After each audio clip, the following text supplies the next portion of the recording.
Hello, my name is Dmitry, and I am pleased to present you my new author's story. My mother-in-law Nina Petrovna lived with us for 3 long months after a difficult heart operation.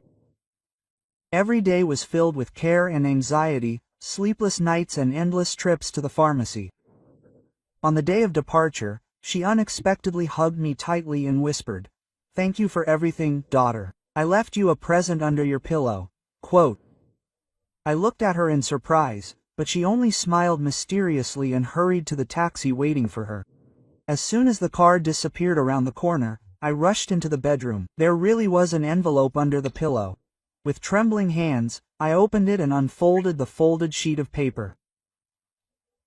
The mother-in-law's handwriting was uneven, as if she had written in a hurry, "Leave today." I found his second documents. He is not who he claims to be. In the basement, my heart began to pound wildly. Blood pounded in my temples. I did not have time to finish reading the entrance. The front door slammed, and familiar footsteps were heard in the hallway. Sergei returned earlier than usual. In a panic, I crumpled the note and shoved it into my bra. My hands trembled treacherously when I tried to smooth out the bedspread on the bed. "Anna, are you home?" My husband's voice, so familiar, now seemed alien and frightening. I took a deep breath, trying to pull myself together, and went out into the hallway. Sergei was standing by the mirror, unbuttoning his coat. His dark hair was slightly damp from the drizzling rain. He turned around and smiled at me with that same smile that I fell in love with 5 years ago. "How was the farewell? Mom got here okay?" I nodded, not trusting my voice. Sergei came closer and hugged me. His arms were warm and strong, as always. But now this hug only caused a wave of panic. Who is this man? Do I really not know him at all? You seem tense. Is everything okay? There was genuine concern in his voice. Or it only seemed sincere to me. Yes, I'm just a little tired. I'll go make some tea, I muttered, freeing myself from his arms. In the kitchen, I mechanically took out the cups and put the kettle on. My thoughts were confused. What did Nina Petrovna mean? What documents? Why didn't she finish talking about the basement? Sergei came into the kitchen and leaned against the doorframe, watching me. Maybe we should order pizza? You've probably been on your feet all day. I turned around, about to answer, and at that moment the cup slipped from my trembling fingers. The sound of breaking porcelain made me shudder. The shards scattered all over the floor. Carefully. Sergei rushed towards me, but I recoiled. "It's okay, I'll clean it up myself." My voice sounded unnaturally high. I knelt down, picking up the large shards. Sergei sat down next to me, trying to help. His hand touched mine, and I barely held back a scream. "You're shaking all over. Maybe you should lie down?" I nodded, glad to be alone. "Yes, you're probably right." My head was a little sore. In the bedroom, I locked the door and took out the crumpled note. I read it over and over again, trying to find some hidden meaning. Why did my mother-in-law cut the letter off mid-sentence? What did she want to say about the basement? And most importantly, who is my husband really? The last 3 months flashed before my eyes like frames of accelerated film. I remembered how nervous Sergei was when his past was discussed, how evasive he was when my mother asked him about his work, how I once caught him talking on the phone in an unfamiliar language. At the time, these little things seemed insignificant. Now they formed a frightening picture. The man I had lived with for 5 years suddenly became a strange and dangerous stranger. Sergei's footsteps were heard outside. He knocked softly on the door. "Anna, how are you? Should I bring you a headache pill?" "No, thanks. I'll just sleep a little," I responded, trying to make my voice sound sleepy and calm. "Okay, rest. I'll be in the living room if you need anything." His footsteps faded away, and I was finally able to exhale. What should I do now? Run, as Nina Petrovna advised. But where to? And most importantly, from whom? I lay motionless, listening to the sounds in the house. The TV in the living room, the sound of water in the pipes, the ticking of the clock. Ordinary, familiar sounds that now seemed ominous. It got dark outside. Sergei looked in to check on me again, but I pretended to be asleep. He stood in the doorway for a while, then quietly closed the door. Soon I heard him lie down in the guest bedroom. The night dragged on endlessly. I lay awake, shuddering at every rustle. Scraps of memories swirled in my head. Our first meeting, the proposal, the wedding. Was all this really a lie, some stranger's game? Towards morning I dozed off, but soon woke up from Sergei's loud snoring. This familiar sound, which had previously caused only mild irritation, now scared me to the point of trembling. I carefully got up and tiptoed into the bathroom. A pale, sunken face with circles under her eyes looked at me from the mirror. Splashing cold water on my face, I tried to collect my thoughts. I needed to act, find out the truth. But how? Returning to the bedroom, I took out my phone and dialed Nina Petrovna's number. The beeps came, but no one picked up. Maybe she was still asleep or not. Wants to talk in front of strangers? I sent a message, read your note. What's going on? Please call back as soon as you can. There was no answer. The clock showed 7 a.m. Soon Sergei would wake up and go to work. I would have time to search the house, check the basement, find the solution to this frightening mystery. There was movement behind the door. Sergei stood up. I froze, listening to his footsteps. He went into the bathroom, then to the kitchen. A cup clinked, the coffee maker began to hum, an ordinary morning. But now every sound, every action turned out to be part of some sinister plan. The bedroom door opened slightly. Instinctively, I shrank, pretending to be asleep. Anna, Sergei called quietly. I'm leaving for work. Are you feeling better? I mumbled something unintelligible, feigning sleepiness. Okay, rest. Call if you need anything. The front door slammed. I waited a few more minutes, listening to the silence in the house. Then she stood up resolutely. It was time to start searching. Anna carefully crept into the hallway, listening to every rustle in the empty house. Her heart was pounding somewhere in her throat when she reached for the pockets of Sergei's jacket. Her fingers trembled, sorting through the contents. A bunch of keys, mint gum, crumpled receipts. One of them caught her eye. A sporting goods store on the other side of town. Anna frowned. Sergei said he was never in that area. She carefully put the receipt back and continued searching. In the side pocket, she found a tattered business card with a handwritten phone number. Anna took out her mobile and quickly photographed the find. Suddenly, the front door creaked. Anna rushed into the bathroom in a panic, barely managing to hang up her jacket. Anna, are you home? Sergei's voice, so familiar now, made her shudder. She turned on the water and splashed in the face, trying to stop the trembling in her hands. Quote, I'll be in the bathroom in a minute, she shouted, trying to make her voice sound normal. Taking a deep breath, Anna went out into the hallway. Sergei was standing by the mirror, adjusting his tie. His dark hair was slightly damp. Apparently, it was drizzling outside again. He smiled at her. How are you feeling? My headache is gone. Anna nodded, not trusting her voice. Sergei came closer and hugged her. He smelled of fresh coffee and eau de cologne, so familiar and at the same time alien. Quote, I forgot the folder with the documents. I had to go back, he said, moving away. Have you seen her? I think I left it in the bedroom. Anna felt a chill run down her spine. No, I didn't see it. Let's look for it together. They went into the bedroom. Sergei headed for the chest of drawers where he usually kept his work papers. Anna froze in the doorway, watching his movements. Suddenly he turned around. What were you looking for in my jacket? Anna's heart skipped a beat. What about me? I'm not. Sergei chuckled. You forgot to zip up your pocket. I always zip it up, you know. Her thoughts raced.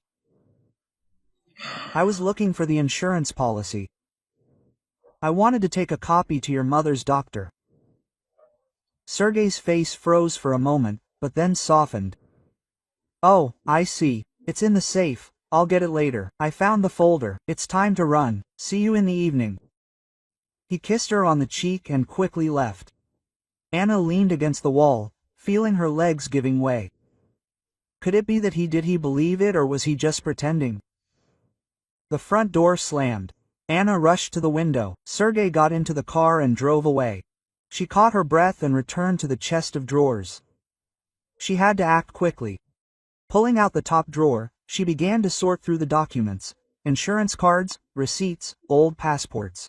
Nothing unusual. The second drawer contained photo albums. She opened one of them. Wedding photos. She and Sergei, happy and in love. Could it all have been a lie? In the third drawer, she found a folder with documents for the house. Anna leafed through the papers. Everything was issued in the name of Sergei Viktorovich Sokolov. No trace of another person. Sighing in disappointment, she was about to close the drawer, when she noticed something strange. The bottom of the drawer seemed too high. Anna knocked on it. A dull sound. A double bottom. Her heart began to beat faster. She carefully pried up the edge and lifted the false bottom. Underneath lay an envelope. With trembling hands, she took it out and opened it. Inside were documents in the name of Alexei Petrovich Morozov. The photo on the passport was blurry, but Anna recognized his familiar features. It was Sergei, only with a different hairstyle and without glasses. A marriage certificate was attached to the passport. Alexei Morozov was married to a certain Elena Vasilyeva. The registration date was 5 years ago, a month before Anna met Sergei. Her head spun. Anna sank to the floor, leaning against the chest of drawers. Who was this man? Why did he have a different name? And who was Elena? Suddenly, her phone vibrated in her pocket. Anna shuddered and looked at the unfamiliar number on the screen. After hesitating for a second, she answered, "Hello," her voice trembled. "Hello, this is Anna," a female voice said. "I'm calling from the hospital. Your mother-in-law, Nina Petrovna, asked me to give you a message." Quote. Anna straightened up, clutching the phone. "Yes, I'm listening." She said, "Tell Anna that I finally found what I was looking for. Let her be careful. Do you understand what I'm talking about?" Quote. Anna swallowed the lump in her throat. Yes, thank you." "How is she feeling?" "Stable. The doctors say she can be discharged in a couple of days." After saying goodbye, Anna hung up. Her head was in chaos. Nina Petrovna had found something. What exactly and why she was asking her to be careful? Her gaze fell on the documents scattered on the floor. She needed to clean everything up urgently before Sergei, or Alexei, as they called him now, returned. Anna carefully folded the papers back into the envelope and returned it under the false bottom. Having closed the drawer, she looked around to see if there were any traces of her search. Suddenly, the words from Nina Petrovna's note in the basement surfaced in her memory. What could be there? Anna went down the creaky stairs, lighting the way with the flashlight of her phone. The basement greeted her with a musty smell and silence. Old boxes, jars of pickles, broken furniture, the usual junk. She moved slowly along the walls, examining every corner. Suddenly the beam of the flashlight caught something unusual. Behind the old cabinet, the edge of a suitcase was visible. Her heart began to beat faster. She pushed the cabinet aside and pulled out a dusty suitcase. The lock gave in easily, and apparently it had not been used for a long time. There were things inside. Men's clothes, several books, a photo album. She opened it and froze. The photos were of Sergei No, Alexei with a woman and a little girl. They looked happy, like a real family. Under the album, there was a stack of children's drawings. Each one had the words "Batya to Daddy" from Masha written on it. Anna felt nausea rising in her throat. Sergei had a child. Why had he never told her about it? Suddenly, the floorboards creaked upstairs. Anna slammed the suitcase shut in a panic and pushed it back behind the cabinet. Her heart was pounding so hard that it seemed to echo throughout the entire basement. Footsteps were approaching the stairs. Anna looked around for cover and dived behind an old boiler. The basement door opened and Sergei came down the steps. He had a can of preserves in his hands. He walked past Anna's hiding place to the shelf with the deer. Having put the can on the shelf, Sergei suddenly froze and sniffed. Anna held her breath, afraid to move. "It's strange," he muttered, as if he smelled of perfume. Sergei slowly looked around the basement. For a moment, Anna thought he was looking straight at her. But then he shrugged and headed for the exit. When the footsteps died down, Anna was finally able to exhale. She carefully crawled out of her hiding place and walked up the stairs on trembling legs.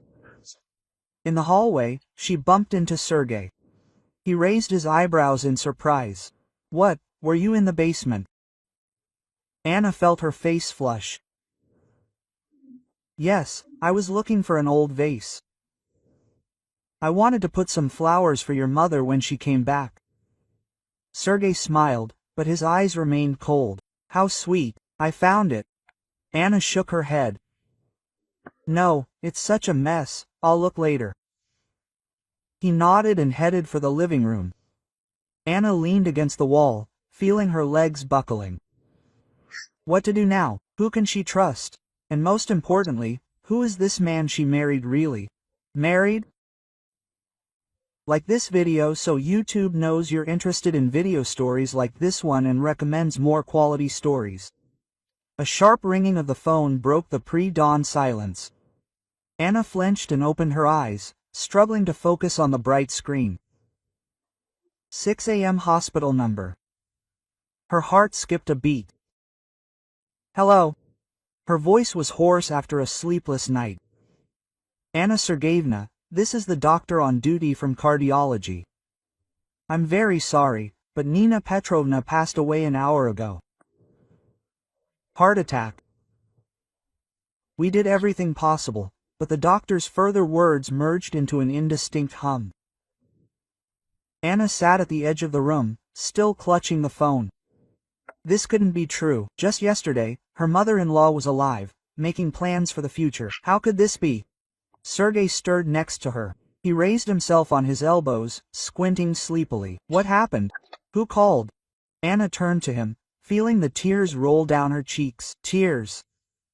Your mother? She died. Heart attack."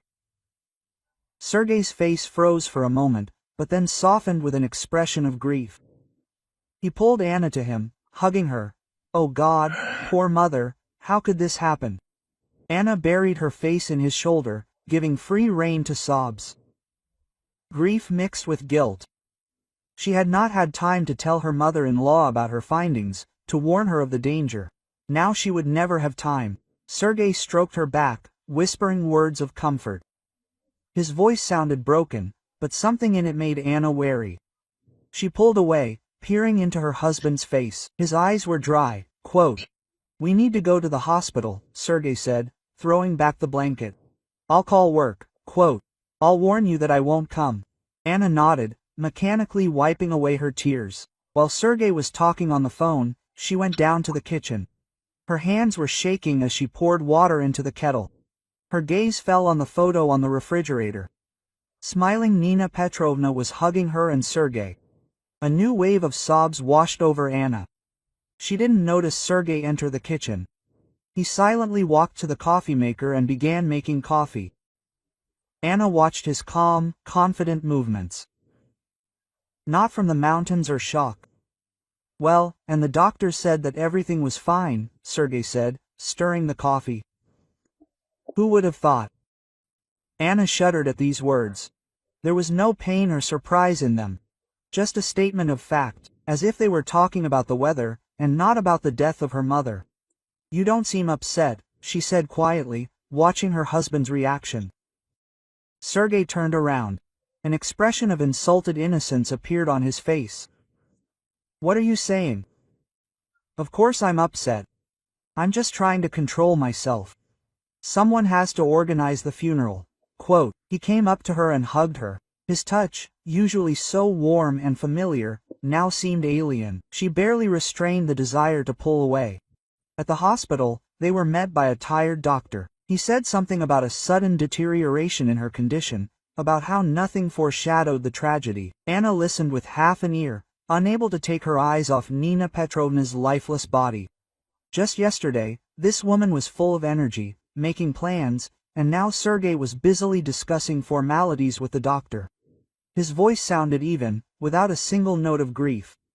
Anna felt a lump of anxiety growing inside. Something was wrong here. The next few days passed as if in a fog. Anna mechanically carried out all the necessary actions, choosing a coffin, ordering wreaths, calling relatives. Sergei was busy with the paperwork and the financial side of the matter. He was always collected and businesslike. On the morning of the funeral, Anna woke up with a feeling of unreality. She slowly dressed in the black dress that she had once chosen with Nina Petrovna. Sergei was already waiting downstairs, tightening the knot of his mourning tie. An unexpectedly large number of people had gathered at the cemetery. Neighbors, former colleagues of Nina Petrovna, distant relatives. Anna stood next to Sergei, accepting condolences. Her gaze kept returning to her husband's face. It remained impenetrable. Only occasionally did an expression of grief appear on it. Always at the right moment, when someone looked in their direction. During the farewell, Anna noticed how Sergei was carefully watching her every move. When she approached the coffin to take a last look at her mother-in-law, he quietly approached, as if afraid of missing something important. After the ceremony, people began to disperse. Anna heard snatches of conversations. The neighbors were discussing Nina Petrovna's last days. Sergei seemed to appear next to them out of nowhere, deftly changing the subject. An elderly neighbor, Maria Ivanovna, took Anna aside. Her faded eyes were full of tears. "Poor Ninachka, you know, she called me last night, she was in tears, she wanted to say something, and then suddenly hung up. I called back, but she didn't answer. I thought maybe she had fallen asleep." Anna felt a chill run down her spine. What did she want to talk about? The old woman shook her head. She didn't have time to say anything, she just kept repeating that she was afraid. "I thought it was because of the operation. That's how it turned out." Sergei came up to them, gently hugging Anna by the shoulders. "Excuse me, Maria Ivanovna, we have to go. We need to get ready for the wake." He led Anna away, not giving her the opportunity to ask her neighbor more details. On the way home, Sergei was silent, his eyes focused on the road. Anna watched him furtively, trying to catch at least some sign of sincere grief, but her husband's face remained impenetrable. In the evening, when the last guests left, Anna felt that she could no longer bear the tension. She sat down tiredly on the sofa, looking at the photographs of Nina Petrovna scattered across the table. Sergei sat down next to her, hugging her shoulders. "A tough day," he said, sighing. "But you're a good girl, you held on." Anna turned to him. "And you? How are you feeling?" Quote. Sergei shrugged. "Of course, I'm sad, but life goes on. We need to move on." He paused, as if collecting his thoughts, and then suddenly said, "You know, I was thinking, maybe we should sell the house and move to another city, start a new life." Anna froze, not believing her ears. "Move now, while Nina Petrovna's body is still warm in the grave." "Are you serious?" she asked, trying to hide the tremor in her voice. "So soon?" Sergei nodded, his eyes lit up with enthusiasm. "Why not? There are too many difficult memories here. We both need a change of scenery." Anna looked at her husband, feeling an icy lump growing inside her. This was not the man she had married.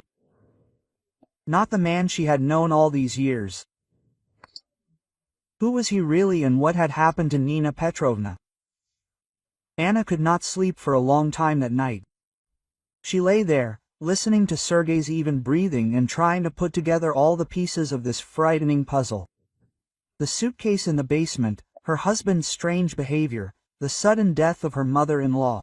None of this could be a coincidence. She had to find the truth for herself, for Nina Petrovna, and for the Sergei she had once loved, if he had ever existed. The morning was gray and chilly. Anna stood by Ked's, watching the light rain wash away the tracks on the path. Sergei had gone to work, leaving her alone with her heavy thoughts and the even heavier task of sorting out Nina Petrovna's things.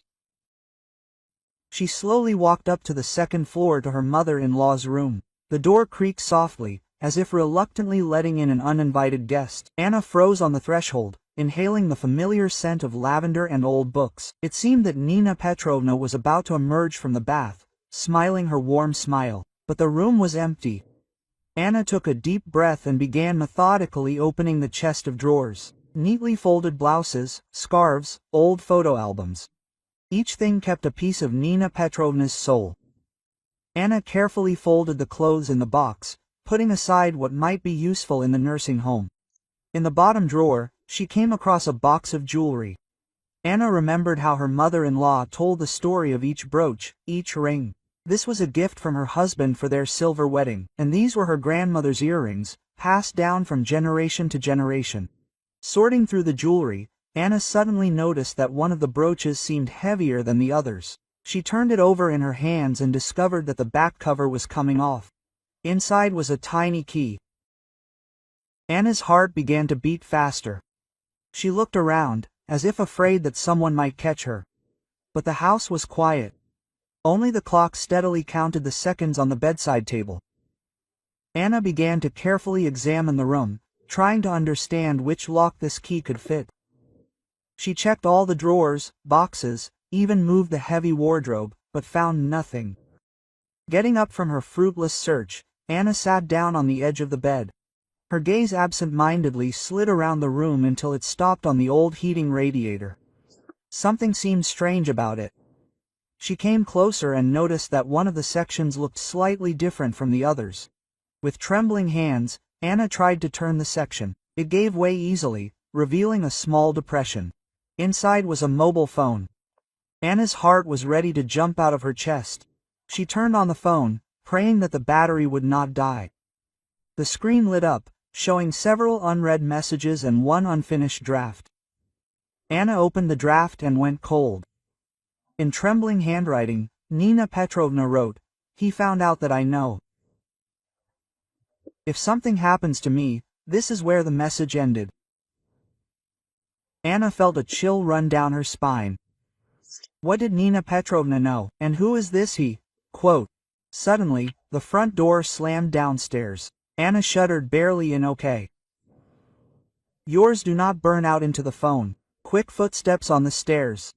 Sergei came home earlier than usual. Anna, are you upstairs?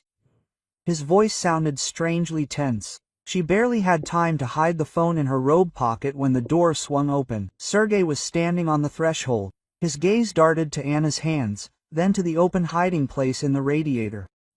What's that you have? His voice became harsh and alien. Anna felt the ground slipping out from under her feet. She tried to smile, but her lips wouldn't obey. I just found your mom's old phone. I wanted to check if there were any important contacts or photos in there. Sergei slowly approached. His eyes never left her robe pocket. Let me see. It wasn't a request, it was an order. Anna realized she had no choice. With a trembling hand, she took out the phone and handed it to her husband. Sergei snatched it from her hands and quickly scrolled through the message. His face changed before our eyes from wariness to cold rage. When he reached the unfinished message, a creepy smile appeared on his lips. So that's how it is, he said quietly, almost in a whisper. Anna backed away, feeling her heart ready to jump out of her chest. Sergei, what's going on? What did your mother write about? He looked up at her, and Anna went cold. There was nothing in his eyes from the man she had known all these years. A complete stranger stood before her. It looks like I'm going to have to tell you the truth, darling, he said, and there was a strange mixture of weariness and threat in his voice. Sergei went to the door and turned the key in the lock. The click seemed not deafening in the ensuing silence. He returned and sat down in the chair opposite the bed, gesturing for her to sit. Anna sank onto the edge of the bed, feeling her knees tremble. She couldn't tear her eyes away from her husband's face, trying to find at least something familiar, dear, in it. But a stranger stood before her. "I'm not Sergei Sokolov," he began calmly, as if he were telling her about the weather. "My real name is Alexei Morozov. I killed Sergei Sokolov 5 years ago and took his place." Anna felt nausea rising in her throat. She wanted to say something, to scream, but her voice wouldn't obey. Sergei or Alexei kept talking. His voice sounded almost dreamy. "It was even easier than I expected. A lonely guy without a family, with a good job and an apartment. We met in a bar. He was drunk and talkative. He told me his whole life story. And then we went for a ride out of town." He fell silent, looking somewhere through Anna, then shook his head and continued. "I burned his documents and buried his body in the forest. No one even noticed the substitution. You became a pleasant bonus, a sweet girl dreaming of a family." Anna felt tears rolling down her cheeks. She couldn't believe what she was hearing. She didn't want to believe it. "But your mother, Nina Petrovna," Alexei's face distorted. "And this is an old witch. She always suspected something. I don't know how she figured it out, but she's been asking too many questions lately. I had to take her out." "Take her out?" Anna could barely breathe. Alexei shrugged. A little poison in her medicine, and the problem was solved. The doctors chalked it up to a heart attack. Convenient, right? Anna felt her insides turning over. She jumped up, rushing to the door, but Alexei was faster. He grabbed her by the hair, slamming her head hard against the wall. Red circles swam before Anna's eyes. She felt something warm running down her face. Blood from a cut eyebrow. "Quiet, darling," Alexei whispered in her ear. "No need to make a scene. We still have so much to do." He pulled her away from the door and threw her onto the bed. Anna tried to crawl away, but he was hanging over her, pressing her to the mattress. Quote, "You know, I really was starting to get attached to you," he said almost tenderly. "It's a shame it all turned out this way, but never mind, you'll be joining your dear mother-in-law soon." Alexei reached for the bedside table and pulled out a small bottle. "It's the same stuff I mixed into the old woman's medicine, making it quick and painless. You see, I'm taking care of you until the end." Anna watched in horror as he unscrewed the cap. Her instinct for self-preservation took over. She hit him in the groin with all her might with her knee. Alexei howled in pain, dropping the bottle. Anna rolled off the bed and rushed to the door. With trembling hands, she tried to turn the key, but it wouldn't budge. A wounded animal roared from behind.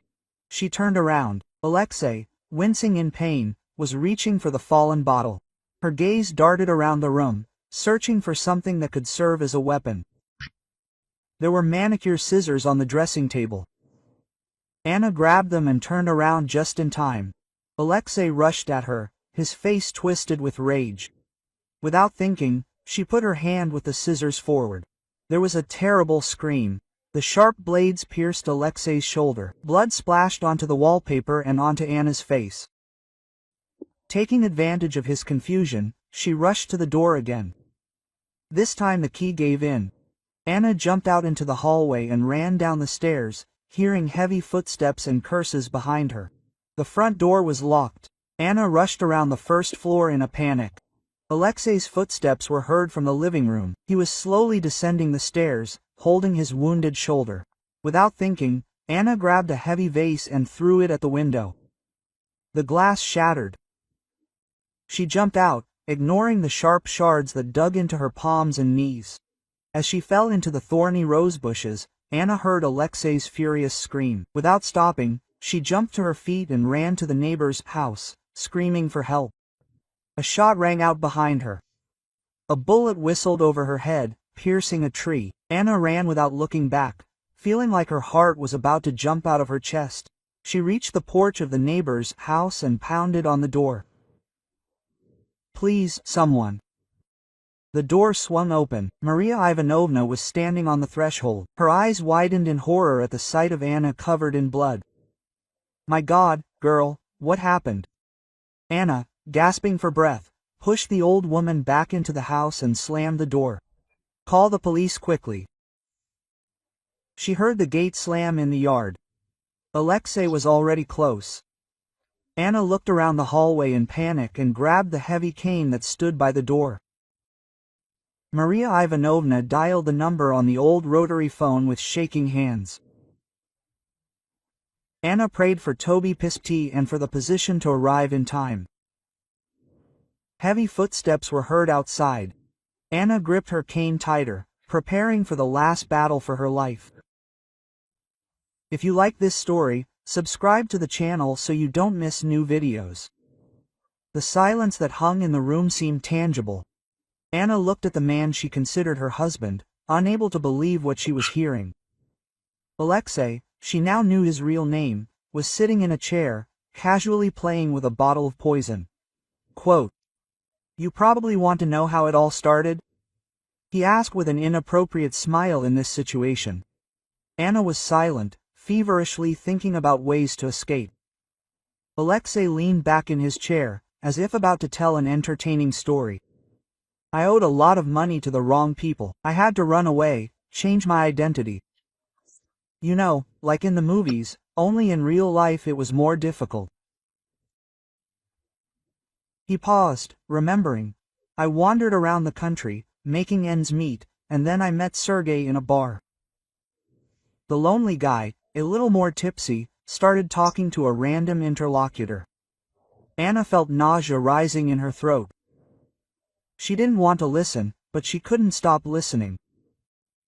"He told me his whole life about his work, about his mother, about how he dreamed of a family.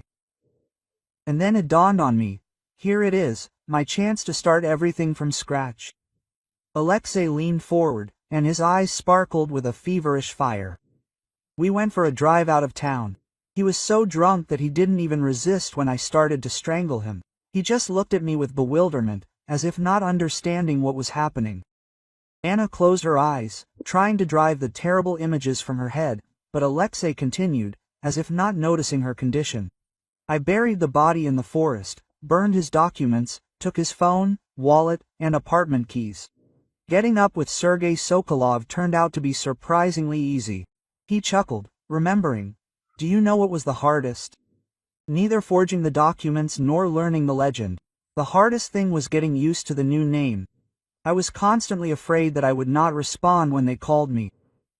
Anna opened her eyes, meeting the gaze of the man she thought she knew better than anyone in the world.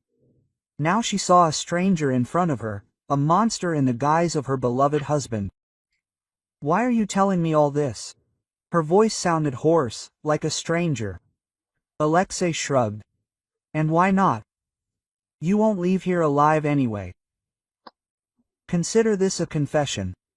He stood up, stretching as if after sitting in an uncomfortable position for a long time. "You know, I almost believed in this new life. Work, home, wife, everything like everyone else. I even started to get attached to you." Anna felt a chill run down her spine. "But you killed Nina Petrovna. She was like a mother to you." Alexei's face twisted. That old witch always suspected something. Lately she had become too persistent in her questions. "I had to get rid of her." He took a step towards Anna, and she instinctively recoiled. "Don't be afraid, my dear, I won't hurt you. It will be quick and painless." Alexei picked up the vial of poison. "Just drink this and it will all be over. You will fall asleep and never wake up. Isn't that better than a painful death?" Anna felt her insides constrict with horror. She backed away, but her back hit the wall. There was nowhere to run. Quote, "Please, don't," she whispered, feeling tears rolling down her cheeks. Alexei came closer. His face was almost gentle. Quote, "Don't cry, I promise you won't feel a thing." He held out his hand with the bottle, and at that moment something in the bathtub broke. The instinct for self-preservation took over the paralyzing fear. She hit Alexei sharply on the hand, knocking the bottle out. It flew to the side, smashing against the leg of the bed. Alexei froze for a moment in surprise, and Anna took advantage of this to rush to the door. But he was faster. Grabbing her by the hair, Alexei slammed her head against the wall. Anna felt a sharp pain. Red circles swam before her eyes. A warm trickle of blood flowed down her face. Quote, "Stupid girl," Alexei growled. His face was distorted with rage. Quote, "I wanted to do everything the easy way, but you asked for it." He threw Anna onto the bed and fell on top of her, squeezing her throat. She desperately tried to breathe, scratching his hands, but his grip was too strong. Her vision began to darken, and Anna realized that she was losing consciousness. With her last strength, she felt something heavy on the bedside table. It seemed like a statue, and hit Alexei on the head. The cotton wool on her throat loosened, and Anna was able to take a convulsive breath. Alexei recoiled, holding his head. Blood was streaming down his face from a cut eyebrow. Anna rolled off the bed and rushed to the door. With trembling hands, she tried to turn the key, but it did not give in. From behind, she heard the roar of a wounded animal. Alexei was coming to his senses. Anna looked around the room in a panic. Her gaze fell on the nail scissors lying on the dressing table. She grabbed them just as Alexei lunged at her. Without thinking, Anna thrust her hand forward with the scissors. A terrible scream rang out. The sharp blades pierced Alexei's shoulder. Blood splattered onto the wallpaper, onto Anna's face. Alexei recoiled, clutching his wounded shoulder. His eyes burned with insane rage. "You will regret this."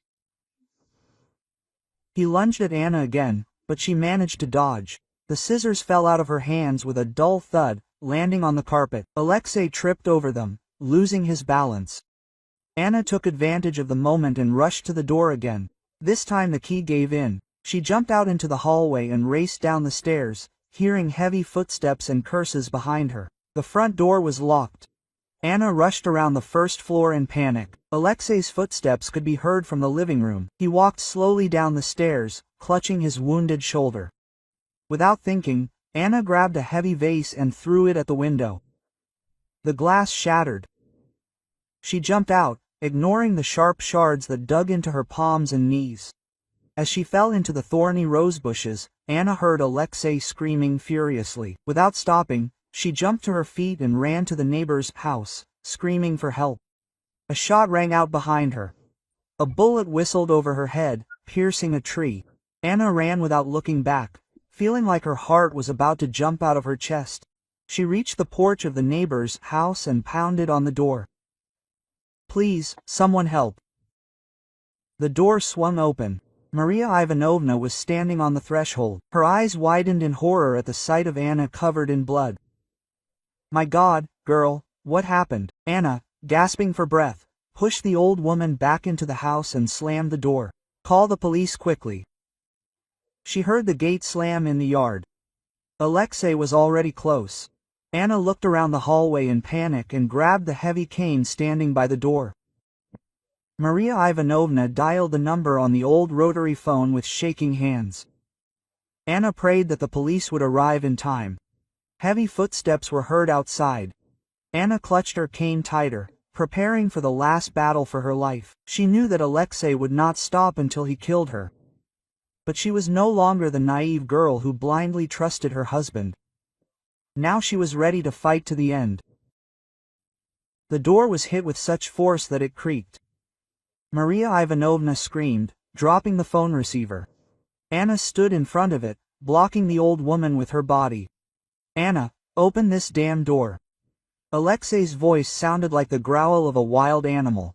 Quote, "Go away," Anna shouted. "The police are already on their way." A terrible laugh was heard in response. "Do you think I'm afraid of the police? Open up or I'll break the door down." Anna realized that she had no choice. She had to buy time until the police arrived. Slowly, still holding her cane, she approached the door. "Okay, I'll open it, but only if you drop the gun." There was silence for a moment. Then Anna heard a dull thud. Alexei threw away the gun. With a trembling hand, she turned the key in the lock. The door swung open and Alexei appeared on the threshold. His face was distorted with rage, the line of his hair soaked with blood from the wound on his shoulder. Quote, "Well, hello, darling," he whispered, taking a step forward. She stepped back, clutching her cane tighter. Quote, "Don't come near me." Alexei grinned. "What are you going to do? Hit me with a stick? Don't make me laugh." He rushed forward so quickly that Anna barely had time to react. The cane whistled through the air, but Alexei dodged it deftly. His hand closed around Anna's throat.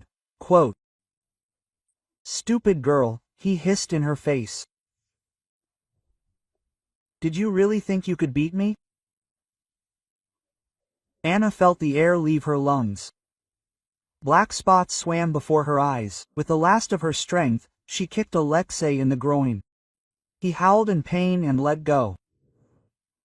Anna fell to the floor, gasping for air. Out of the corner of her eye, she saw Maria Ivanovna rush to the phone. Quote, "Hello, police, come quickly." The old woman screamed into the receiver. Alexei turned at her voice, and fear flashed in his eyes. He rushed to the door, but Anna, gathering her last strength, grabbed his leg. They rolled across the floor, exchanging blows. Anna felt the blood pouring into her eyes, but she did not let go. She knew that if Alexei broke free, he would kill them both. Suddenly, police sirens began to wail outside. Alexei froze, listening. Then his face twisted into a terrible grimace. Quote, "Are you going to regret this?" he whispered, pushing Anna away and running toward the back door. Anna tried to get up, but her strength left her. She heard the back door slam and the police cars screeching into the yard. The last thing she saw before she lost consciousness was the worried face of a young policeman bending over her. "It's okay, ma'am, you're safe." Anna wanted to tell him about Alexei, about how dangerous he was, but the darkness covered her, dragging her into merciful oblivion. The wail of police sirens cut through the silence of the night. The street, usually quiet at this hour, was filled with bustle and voices. Neighbors peered out of their windows, trying to figure out what was going on. Police cars surrounded Anna and Sergei's house. Their flashing lights painted the facades of nearby houses in ominous red and blue tones. Detective Mikhail Sokolov, who was leading the case, quickly assessed the situation. The suspect, known as Sergei Sokolov, but in reality Alexei Morozov, had barricaded himself in a bedroom on the second floor. He was armed and, apparently, ready for anything. "Morozov," the detective shouted through a megaphone. "The house is surrounded, come out with your hands up." A shot rang out in response. A bullet whistled over the heads of the police officers, breaking the glass of the patrol car. "I have a hostage," Alexei's hoarse voice was heard. "Try to get in, I'll kill her." Mikhail cursed through his teeth. He knew that Anna was in the hospital now, but Alexei apparently didn't understand that. The situation was getting more complicated with every passing minute. Quote, "Let's talk, Morozov," the detective shouted again. "What do you want?" There was silence. Then a crumpled sheet of paper flew out of the bedroom window. One of the officers carefully picked it up and handed it to Mikhail. Quote, "A car and a clean passport," the detective read. "Otherwise, the woman will die." Mikhail shook his head. He understood that there was no time for negotiations. Alexei was cornered and could decide on a desperate step at any moment. "The capture group is ready, sir," the young officer reported. "We are waiting for your order." The detective nodded. "Act. But remember, our main task is to take him alive." The special forces silently surrounded the house. One of them, using a ladder, climbed onto the roof and began to descend to the bedroom window. Suddenly there was a deafening crack. Alexei apparently noticed the movement and opened fire. The special forces soldier barely managed to take cover behind the ledge of the roof. Quote, "I told you not to go in," Alexei roared. There was panic in his voice. Mikhail realized that the situation was getting out of control. He picked up the megaphone again. "Morozov, listen to me. We know that you don't have a hostage. Anna is safe. Surrender before anyone gets hurt." Hysterical laughter was heard in response. "You don't know anything. I'm not going back to prison. I'd rather die." The detective realized that there was no more time. He gave the signal to the capture team. Everything happened in a matter of seconds. The special forces burst into the house through the first-floor windows. There was a crash of a door being knocked down, screams, the sound of breaking glass. Then there was silence. Mikhail, holding his breath, waited for the report. "The target has been neutralized," a voice came over the radio. "He tried to commit suicide, but we made it in time." The detective breathed a sigh of relief. The operation was a success. There were no casualties. A few minutes later, Alexei was led out of the house in handcuffs. His face was covered in blood. His eyes were wandering madly. When he saw Mikhail, he suddenly came to life. Quote, "You won't do anything to me," he shouted. "You have no evidence.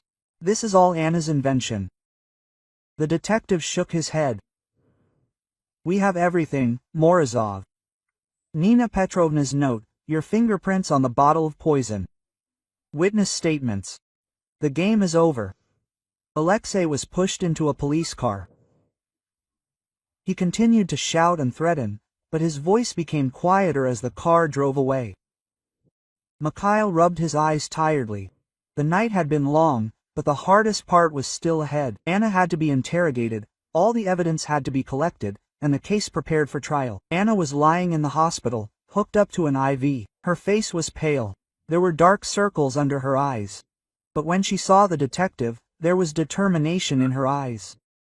"How do you feel?" quote, asked Mikhail, sitting down next to the bed. Anna smiled weakly. "It's been better." "Did you catch him?" The detective nodded. "Yes, Alexei Morozov is in custody, but we need your testimony to close the case." Over the next few hours, Anna told everything that had happened in the last few days, about Nina Petrovna's note, about the documents she found, about Alexei's confession. Her voice trembled as she recalled the last fight, but she did not stop until she had told everything. Mikhail listened carefully, taking notes. When Anna finished, he gently squeezed her hand. "You are a very brave woman, Anna. Thanks to you, we were able to catch a dangerous criminal." She shook her head. "I'm not brave. I just wanted to survive." The detective smiled. "That's courage. Now rest. We have a long trial ahead of us, but I promise that Alexei will answer for everything." The next weeks passed in a blur. Anna gave testimony, identified evidence, met with lawyers. Every day brought new details to this complicated case. Experts found Alexei's fingerprints on the bottle of poison that Nina Petrovna was poisoned with. In the basement of the house, they found a suitcase with documents in the name of Alexei Morozov and photographs of his real family. But the most shocking discovery was that the police found the body of the real Sergei Sokolov. It was buried in the forest, just as Alexei had said. The examination confirmed that the man had been killed 5 years ago, exactly when Alexei took his place.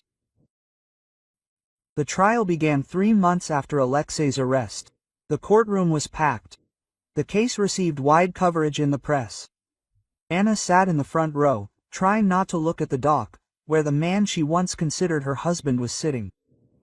The prosecutor presented all the evidence to the court: Nina Petrovna's note, the documents found, the results of the examinations. Witnesses one after another spoke about the oddities in Sergei's behavior in recent years. Alexei was silent throughout the entire trial, only occasionally casting hateful glances in Anna's direction. But when the time came to pass sentence, he suddenly jumped up.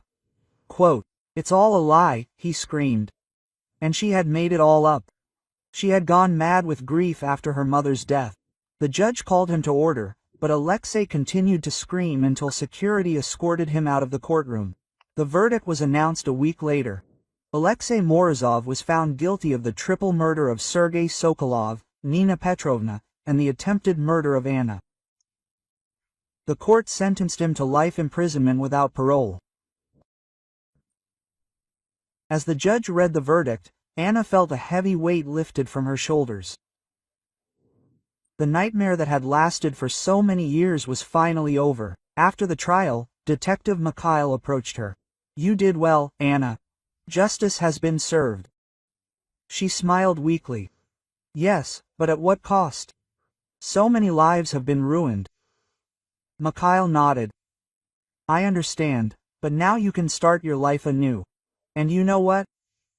We have found relatives of the real Sergei Sokolov. They would like to meet you if you're ready. Anna thought about it. The thought of meeting the family of the man whose place Alexei had taken frightened her. But at the same time, she felt that it was right. Yes, she said finally. I want to meet them. A few days later, Anna stood in front of two graves in the city cemetery. On one was the name of Nina Petrovna, on the other of Sergei Sokolov.